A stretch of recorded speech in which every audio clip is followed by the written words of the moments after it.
Welcome to Please Me, the award-winning bilingual podcast bringing you bold conversations and big clit energy.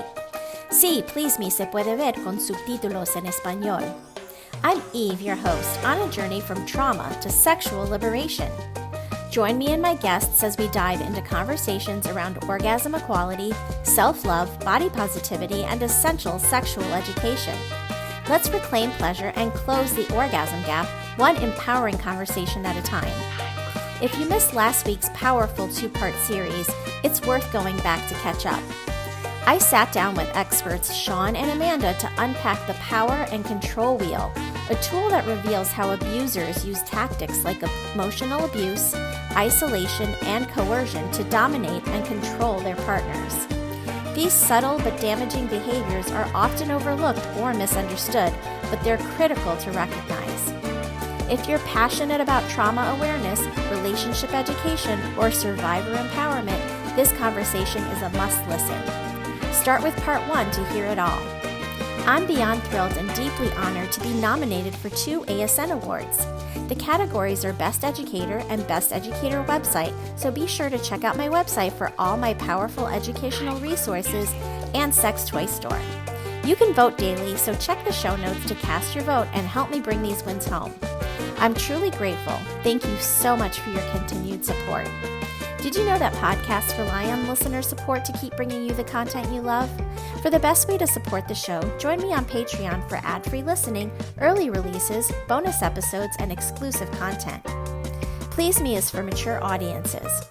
Sit back, relax, and surrender to the pleasure of Please Me. If we bottle that up, we are blocked in so many ways and we are controlled, and authority comes from outside of us and like all these things because we bottled that energy up.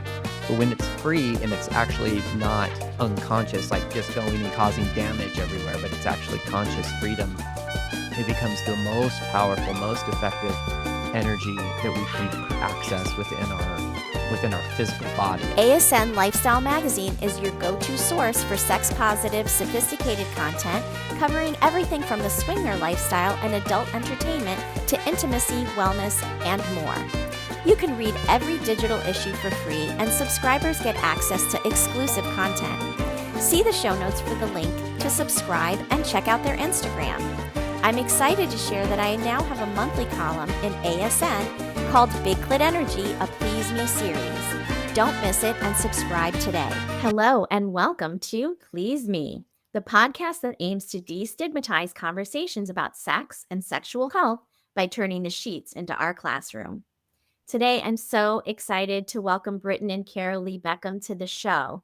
They are a very interesting couple. They are married, and they have consciously recreated their union after being raised Mormon and leaving the church. They had to dismantle their beliefs about shame, their roles as husband and wife, and start from ground zero with their relationship, which I find fascinating. They have a podcast called The Magical Story of Us. And their story is informed by infidelity initially. And unfortunately, that was the beginning, but it was not the end. And they used that to build a relationship from ground zero to really learn more about each other. And I highly recommend that you go listen to their podcast, The Magical Story of Us, to learn their entire story, because we could just talk about that today, but I really want to get into more of the nitty gritty of what they're doing now. And so go back and listen to their story there if you are interested in learning more about their backstory, which is incredible. But I want to just start with the conversation about the infidelity, since it was such a big part of how your relationship transcended and became this like beautiful, magical story. So can you just start with how that came to be and how you moved on from that? Yeah, so it started early in the relationship, became a little bit of a pattern during some of the biggest times of disconnection sexually in our relationship, which unfortunately was during pregnancies. And so that pattern eventually culminated in sexual infidelity in 2017 after being married for about 8 years. And From there, we began a healing process through the church, which was like a year long. Ultimately, that led us to the realization that the church had no idea how to handle this type of thing, especially for women that were receiving it. And so it was, yeah, it was just a massive like debacle from the religious side. And so after like about a year after that healing process with the church, and us becoming more and more disinterested in the church over time, over that next year, we like had our first psilocybin journey together. I was recommended the book How to Change Your Mind by Michael Pollan. And I read it, and then I was really interested in doing a ceremony, like a very intentional mushroom journey.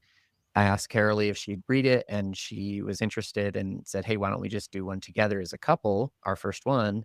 And because we actually have always loved just doing things together. That's just part of our, even during the hardest parts of our marriage, we're always like, "I just want to spend time with you without the kids." And so anyway, we did it together, and the very next day we ended up at church due to a commitment with grandma. And that was when we realized that was not going to be the place for us. So that was a really awesome way to jump out. So that next day after our mushroom journey, we left the church and never looked back. It's interesting that you started with plant medicine, right? A way to get deeper into your emotions, into your healing. And I recently just did an ayahuasca journey, which I'm going to be talking about on another show. But yes, it can be such an incredible healing tool. And I love this. That was the sort of what led you to understanding that the church was not a place for your healing, even though you gave it a shot. You gave it a year or a year and a half of really trying to find your way through your belief system, right? But then the belief systems let you down. And really, I feel like it let Carolee down more, right? Because yes, there was a system in place to help guide you through healing, but really left Carolee out entirely. And unfortunately, in the patriarchal world that we live, and of course, Mormonism being a patriarchal religion, the women's considerations, emotions, healing are less considered. And do you want to just speak on that a little bit, Carolee? Yeah, just also to add a little bit more context, right? This was the culture that we were raised in. This was like deep programming from the moment I was born. Went to church every single Sunday.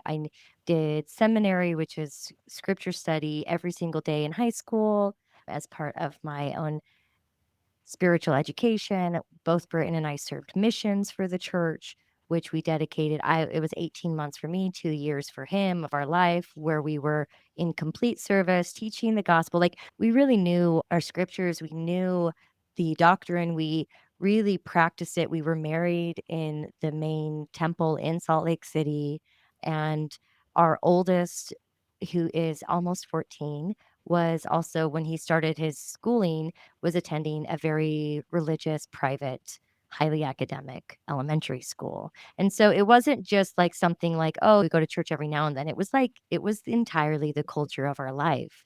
And in that culture, there's a lot of things that your life is planned out for you, but everybody else is doing it. And there's measures of success, right? Like when your kids turn a certain age, they get baptized and you all go through this motion. And so that was where we were coming from, and we were really deeply programmed to think that this was space of true happiness. And so I had been very good. I always had a little bit of a rebellious streak in me, but also I was very good at following the rules. I was very good at doing things the right way. And when push came to shove and Britain was unfaithful, it caused a lot of dissonance in me. I was like, where did I go wrong? I've been doing everything right. I got married to a returned missionary. We married in the temple. I'm going to church every Sunday. I'm serving as a wife. I became a mother. I'm giving my all to all of this. And so I had this sort of big breaking moment of, wait a minute, there's something that's wrong here. So when we went the pathway of healing with the church, I also was very hopeful. I was like, "Oh, now we're gonna take these steps. We're gonna confess before this board of 12 men, and they're gonna give us what we need to do to make it right, and we're gonna do it. We're gonna do it, and it's gonna be better." And the experience of doing it didn't make things better. It actually further traumatized me. And at that point, I had done enough healing in therapy and in trauma-informed yoga containers that kind of held me at the same time simultaneously that I could identify the trauma as it was happening. And that really showed me that cognitive dissonance when you're leading a high demand religion really can mess with your mind because everything I was told was wrong and bad were things that were actually bringing me peace. And everything that I was told would save me was further traumatizing me. So there was this whole flip side. And yeah, there really wasn't any holding for the feminine. We had this meeting with 12 men. They told Britton what he had to do or what he couldn't do, what he wasn't allowed to do for an entire year. There was not a single woman in that space to hold space for me. And I felt alone and I had so much shame and I was so scared. And so then when I did turn to the male leaders that did know that were part of that room, like in the middle of that year space, and I was shamed for asking for help, it just further showed me that it's not really actually about healing. It's about control, checking the boxes, and keeping you in the system. And at that point, I just didn't really want to be part of that system anymore because the effects of the trauma in my life really took away my actual happiness. It wasn't the space of happiness like I had been told it would be. Absolutely. And coming from that like space of purity culture, right? Where you are expected to be a virgin when you get married and are shamed for having even sexual thoughts, right? And so you feel like you are doing something bad if you're having any kind of sexual ideas even or even having fantasies or desires, voicing those desires and fantasies. That was something way beyond something that you would even be considered okay. And so how did you break out of the programming that held you and really you had to relearn from ground up. You had to throw all of that shame, all of that guilt, all of that programming out the window to really start from ground zero and build your relationship from scratch. Yeah, you're right. Absolutely. There's so many layers to it. And when we left the church, essentially what I said to God was my version of God at the time. I was just like, there's things that I hold and cherish deep about this religion, upbringing, about certain spiritual aspects and the experiences I've had as a Mormon. But I'm willing to put that all on the table if I can just learn something new. Show me a different way. And so it was like a really spiritual move. It wasn't just, oh, I'm done with the church and I'm angry and blah. It was like, okay, if I'm leaving the church, I'm looking for something even deeper because that's really what my soul was seeking. And for her, the same. Like we both wanted depth, and she could never connect with the masculine God that well. When we started on the healing path, it wasn't just about healing the infidelity. It wasn't just about trying to get our relationship. It was like all of a sudden, let's just fucking heal everything we can. And so it included leaving my career of 22 years as a software engineering field, right? Like I started out as a self-taught web developer, and then I moved into a back-end software engineer, and then became a manager, and then architecting and designing software and all of that stuff. So it was like a lot of stuff that I gave up there, and we gave up layers and layers of conditioning. And it just started with questioning things, but the church's process gave us that realization because it was so horrible and failed so badly that we began to question deeper. And eventually this was a slow walkout, but after the infidelity, 12 months of essentially, it was just a disciplinary council. That's all it was. How do we discipline you and make you feel bad for what you've done so that you'll change? Was Shame not on around. top of the shame, Yeah. right? It wasn't even really about healing. They had no concepts Mhm. about emotional trauma, PTSD, what she was going through. They didn't understand when I tried to talk to leaders in the church, for example, about my temptation, this and that. They're like, you're just not spiritual enough. You're not reading your scriptures enough. You're not praying enough. It's like that's how you draw on your energy to suppress the sexual energy that's trying to rise. So there was so much confusion in all of it. So eventually when we did the mushrooms, it was just like, we're out of here. Doesn't even make sense anymore. Yeah, it was an easy move after that. And I'm glad that you said the word desire right? And touched on the feminine pulse of that desire that's inherent in all of this too. Because one of the things that I identified in this time frame was that I couldn't access my desire, not even really for him, because there was so much shame and there was so much purity culture. And also, I had experienced sexual trauma as a child that hadn't actually been healed and hadn't been like held and integrated in a really healthy way. It was more of just brushed under the rug. Let's pretend it didn't happen.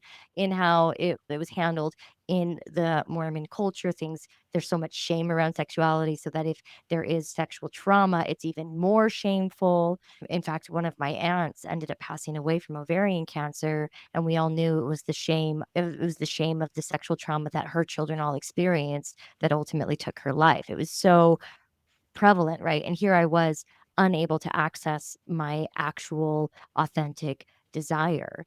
And the infidelity was a catalyst that helped show us, hey, here's a big spotlight on one of the hugest problems in your relationship. But really, when you shine the light even deeper, all of a sudden you're seeing, wait a minute, I believe that I'm not enough.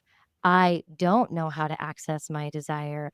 I struggle, like I'm a good wife and I'm a good mother, but I don't actually know how to be a lover. I was a virgin when I got married. I had never safely known how to explore and tap into my innate desire. What are my turn-ons? What do I want? If I were to initiate, what that look like? None of that was something that I had any experience in. And so the infidelity just shined a big spotlight on a problem that that was so much deeper, that was generational. And as I sat with this one word desire, I realized, oh, I never saw my mother model desire. I never saw my grandmother's model desire. I never saw women.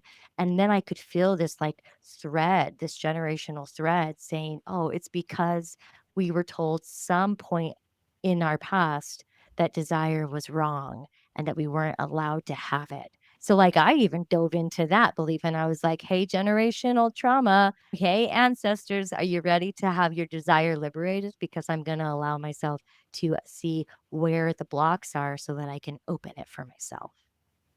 I love that you bring that up. And I was just about to ask you about your experience because I love that you guys didn't turn away from spirituality entirely. You had a very strong foundation in believing in a higher power, whatever you call that, right? And that didn't go away when you left the church. You still wanted to build on your spiritual practice, but in a way that made more sense to you as a couple. And I love, Carolee, that you say in your podcast that you couldn't connect with the male God. And hey, I'm sure that 100% of women feel the same way. And when I talk about God, I don't say God, I say goddess, because if God is created in our image, then God is a goddess to me because I'm a woman, right? And that led you on a path through learning about the cycles of womanhood. And that's so connected to the moon and the moon cycles. And so you've created like all of these rituals around moon work that I want to get into.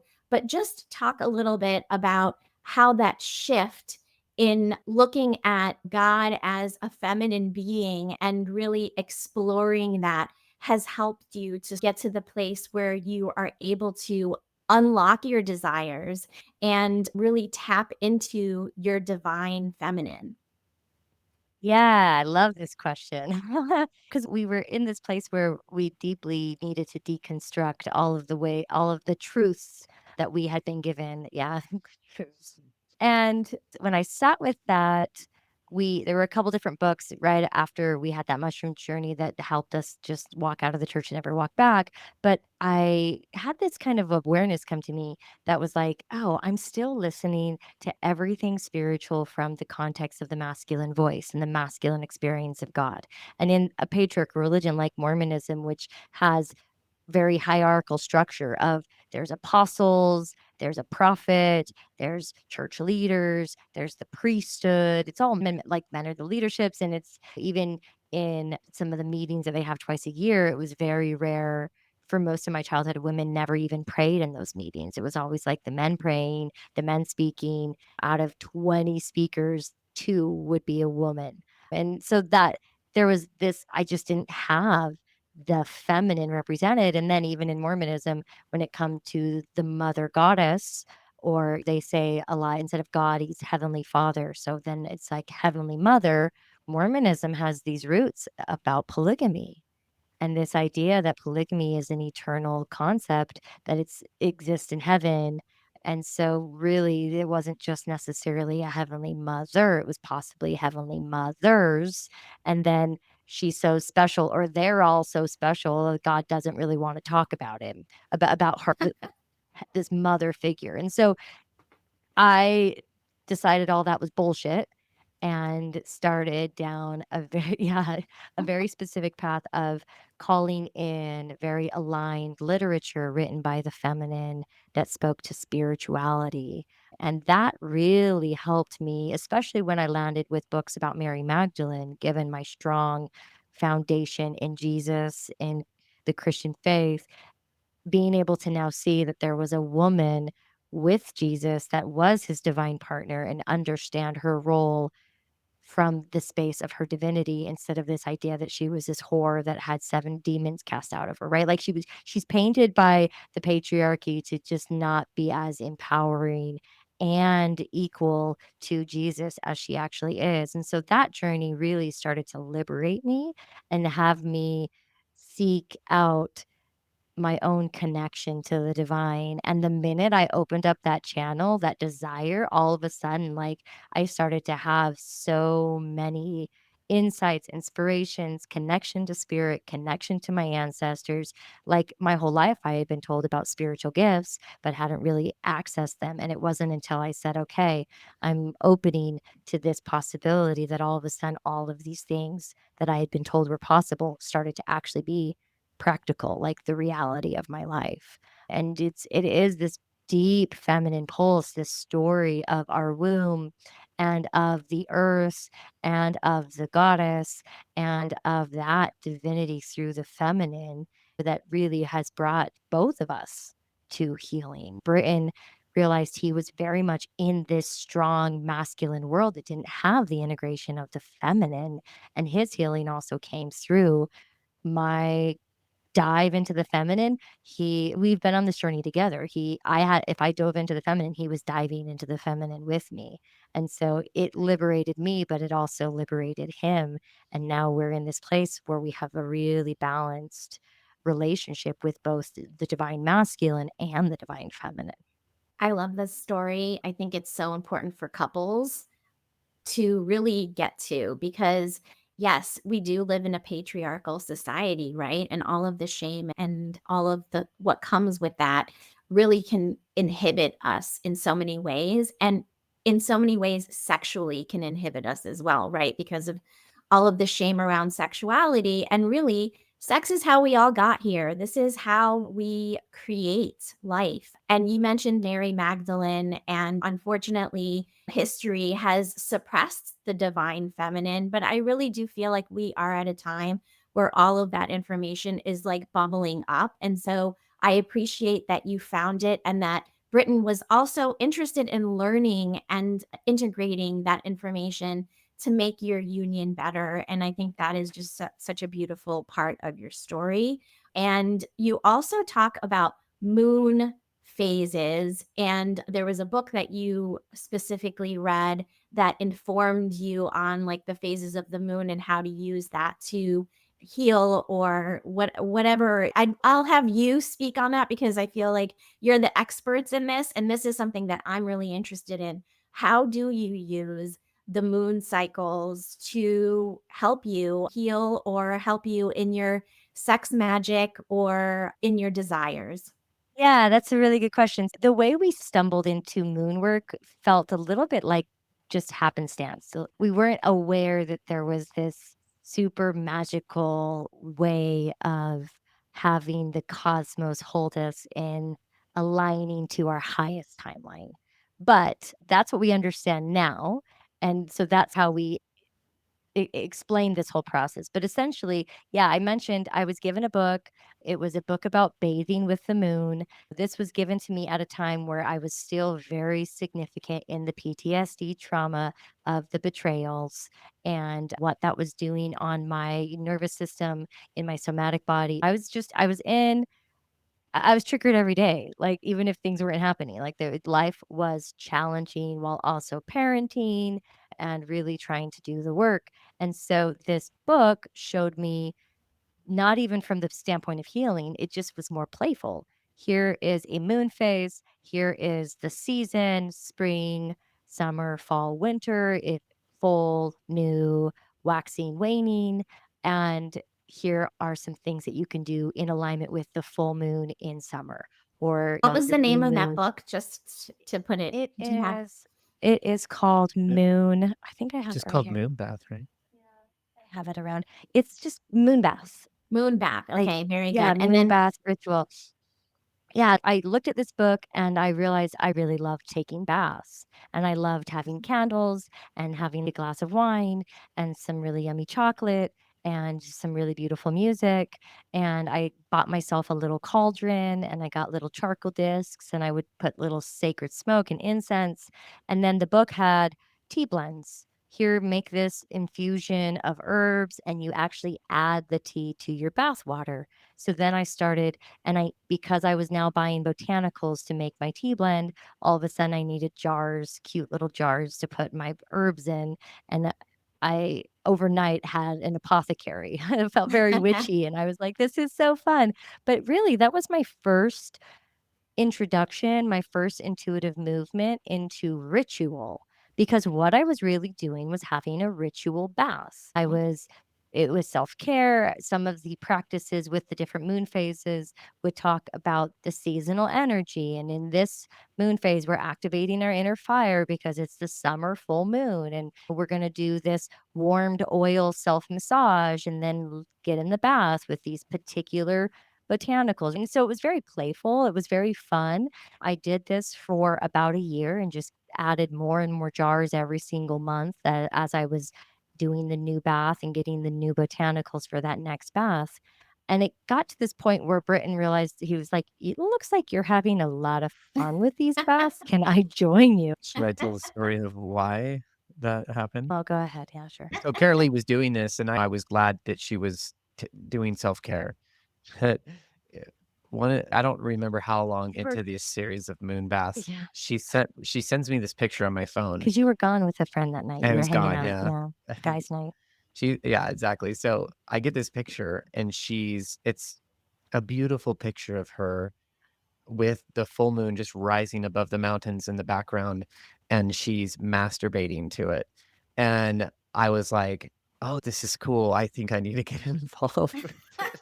So suddenly so you that wanna was have like a bath too every yeah, I'm season, like, right? can I get in on this action?" Yeah, actually, it just showed me that this was, like, something obviously super meaningful, and the witchiness of it, the fact that she was connecting to the cosmos in a very intimate way was a huge turn on for me and also, like, intriguing. It was intriguing and it was a turn on, so I'm like, I need to get more into this." So, that was when we joined forces and I began to follow her through these, and yeah, it's just been a tradition for so Yeah. many years now. So then after about a year of just doing this just for fun, all of a sudden I started to get wind of astrologers. And on social media, on Instagram, even today, we have a new moon in the sign of Cancer. Astrologically speaking, I won't get into all of the aspects, but this is probably the most beautiful, powerful new moon of the entire year. So how lovely that I know that this will come out later, right? People won't be listening to this in alignment with today's new moon, but we're in it. And this is so beautiful to be together with the beautiful aspects of this moon. But I began to read what other astrologers were saying about the aspects of each of these moon phases and was blown away, honestly, that what they were saying perfectly described in so many ways what was really alive for me personally, individually on my own healing. I was so private about my pain and about my story. I had still so much inherent shame. I couldn't really own my truth. Even my own parents, my family, like people did not know that we were going through what we were going through. We really kept it quiet and internal. And so to have an astrologer that I didn't know perfectly put into words the shadows that I was navigating through to become the best version of myself, I realized I think that there's something called the cosmic clock. And like we're all actually a part of it. And if we sync to the energies, it's not so much the chaos anymore of it's all happening to us. When we sync and we use our consciousness to say, this is what's transpiring in the cosmos, and this is how it's illuminating my shadow, my life, the good things and the hard things, now I get to be a creator and the stars literally shine down upon my life and support me. And so we began to integrate the playful nature of just bathing with the moon with the deeper inner work of realizing there was a lot more to it. And ultimately, all of that, like, literally catapulted us into a new timeline, to a place where we, it took commitment, it took experience, it took, like, literally leaving our house, selling everything, and moving to Bali, and then continuing on this epic, almost 2-year-long world schooling, soul level pilgrimage to really begin to root in and integrate some of these lessons that we were learning about ourselves. But ultimately, the whole time, we were still aware of the moon, understanding her cycles, understanding what the cosmos were illuminating, and consciously doing the work with that sort of textbook, you So know? it's also an amplifier, right? So you're working with the cosmos and it's already doing what it's doing for you, for me, for her. But when you attune yourself to the energy of the clock, then you become not only are you able to see what's coming up by forecasting the where the moon's going to be in relation to your natal chart, right? When you were born, but you can then you can anticipate what you're gonna be dealing with, and everything makes sense in your life. You're like, "Oh, that I get why I'm dealing with this particular relationship issue or why my business is whatever," or highlighting some of the blessings as well, some of the great positive aspects that we get. So all of that happens because we can see the clock turning in our own life, and this is why it's become such a powerful thing for us is because we just kept doing it, and, like, it helped us to fast track our healing and get the most cosmic support we could. Yes, and you mentioned that you went on an almost 2-year journey around the world, working on your connection, your relationship, and all of the things, right, that you did. And there were many different things. And again, I reference you back to their podcast because it breaks it down more in detail. But I want to talk about specifically the ISTA work that you did, which is where you connected and re-educated yourself and your sexuality. Can we just dive into that a little bit? Because then I want to talk about the ritual shadow work that you've developed from all of the information that you've gathered and the healing that you've done. So let's first talk about ISTA and how that experience was for you. So ISTA was a call-in. Like in 2022, we had done about just over 2 years of working directly in our healing and healing childhood stuff, healing the things, and family relationships, and then part of it was infidelity, etcetera. But we also knew, like, at the beginning of 2020 early on, that we needed some sort of sexual re-education. What happened in early part of 2022 was I had this download of after leaving my career, I'm like, we need to just go all in on life. We need to have the full fuck yes energy of life. And there was a couple of books that really helped me with formulating that philosophy and like integrating it. And so when I approached Carolee and I'm like, let's just stop. I just left. I'm trying to hoard my money and protect it because I don't know how long what's going to happen in my life. Like I left my career. I have no idea why. Spirit was just telling me to do it. And I also resonated with that. So I was like, fine, I'll leave it behind. But it was really hard. And I was also depressed and, like, also questioning if I had done the right thing by doing that and quote unquote jeopardizing my family and stability and all that stuff. And when I had that idea to go all in on life and to live the full fuck yes, that's when the energy of all of that depression and stuff just vaporized. And it was like, yes, this is what you need to do. So we wrote down like several things that we wanted to do that year. We're like, we're going all in on life. This is what we want to do. One of them was a sexual re-education, like retreat of some kind. And then she later ran into an old friend, like a month or 2 later, ran into an old friend who had gone to ISTA several times and done it.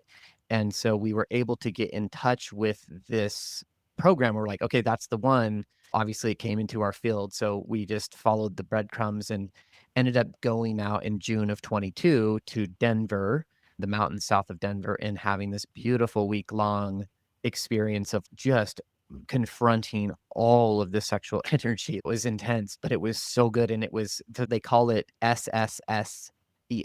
So it's spiritual, sexual, shamanic experience, and it spells sex. It's Yes. kinda hot. But what was so beautiful about it is it helped us find our no, it helped us find our yes, it helped us to get clear about having conversations as we wanted to explore. A lot of the people there were just single people, like, we're married. There was I think in our group, was there even another married couple? I know there was a couple that there wasn't. There was an individual that he was He was married, married, a but couple of his people that were married partner with wasn't partners, there. yeah. So, yeah, so ISTA was that without getting too much into it's a mystery school, so there's some really beautiful things that I don't wanna, like, share just because that would take away from the powerful impact of it, but it gave us everything that we needed to confront the demons of lacking desire, of why how would we approach this as a couple that wanted to have more socially sexual experiences as part of our experience as a couple and not just like within our own relationship, but like outside of it. And it just gave us the framework. So ISTA, I have a lot of gratitude for it because ISTA totally upgraded our vibration. And I would call one of the key things here is like sexual liberation. So as we went through ISTA, I felt for me like getting into overcoming all the guilt and stuff about sex and in the past and all my infidelity and all that. I was able to, during the process of the 2 years before, is to, like, really get to a point where I was like, "I'm done being guilty about any of that and feeling any negativity." But what ISTA did was it unlocked all of the ability for me to, like, fully tap into my energy and not shame it whatsoever. And by the time we got back from that, I felt like it felt like a sexual liberation, and that's what I just wanna say to you and your audience, I actually just mentioned this in our last podcast, you probably remember, but I'm like, "You cannot be free until your sex is totally liberated." Because it is the life force energy, right? If we bottle that up, we are blocked in so many ways and we are controlled and authority comes from outside of us and like all these things because we bottled that energy up. But when it's free and it's actually not unconscious, like just going and causing damage everywhere, but it's actually conscious freedom, it becomes the most powerful, most effective energy that we can access within our physical body, I would say. So it is a beautiful thing, and it was so powerful for us that when we after we landed and got back from that week-long thing, which felt like a month, we decided to sell everything and travel. I love that you mentioned sexual liberation, and I talk a lot about it on the show and getting on the path to sexual liberation because it really is like a journey, right?